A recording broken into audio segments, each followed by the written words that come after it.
മദ്യ കുംഭകോണത്തിൽ അരവിന്ദ് കെജ്രിവാളിനെ അറസ്റ്റ് ചെയ്തതിൽ പ്രതിഷേധിച്ചുകൊണ്ട് ആം ആദ്മി പ്രവർത്തകർ ഇന്നലെ ബി.ജെ.പിയുടെ സംസ്ഥാന കാര്യാലയത്തിലേക്ക് കടക്കാൻ ശ്രമിച്ചത് വലിയ സംഘർഷത്തിനിടയാക്കി. സ്ഫോടക വസ്തുക്കൾ ഉപയോഗിച്ച് ഭീകരാന്തരീക്ഷം സൃഷ്ടിച്ചതിന് ശേഷമായിരുന്നു ഓഫീസിലേക്ക് തള്ളിക്കയറാൻ ശ്രമിച്ചത്.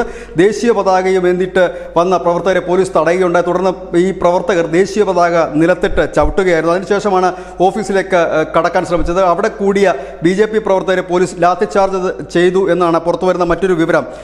ഈ ബി.ജെ.പിയുടെ സംസ്ഥാന നേതാവ് പി.കെ. കൃഷ്ണദാസ് ഇതിൽ പ്രതിഷേധിച്ചിരിക്കുന്നു. അദ്ദേഹം പറയുന്നത് കേന്ദ്രത്തിനോട് എതിർപ്പുണ്ടെങ്കിൽ അത് കേന്ദ്ര ഓഫീസുകൾക്ക് നേരെ ആയിരിക്കണം. കാരണം CPM-ന്റെ നേതാവ് പിണറായി വിജയൻ മുഖ്യമന്ത്രിയാണ്. അദ്ദേഹത്തോട് എതിർപ്പുള്ളപ്പോൾ ഞങ്ങൾ സെക്രട്ടേറിയറ്റിലേക്കാണ് എല്ലാവരും പ്രതിഷേധ പ്രകടനം നടന്നാൽ അത് AKG സെന്ററിലേക്കല്ല എന്ന് പറഞ്ഞു. ഇന്നലെ ചിത്തിര തിരുനാൾ പാർക്കിൽ നടന്ന ഒരു യോഗമുണ്ടായിരുന്നു. ആ യോഗത്തിൽ UDF-ന്റെയും LDF-ന്റെയും നേതാക്കളും സ്ഥാനാർത്ഥികളും പങ്കെടുത്തു. ഈ യോഗത്തിന് ശേഷമാണ് ആം ആദ്മി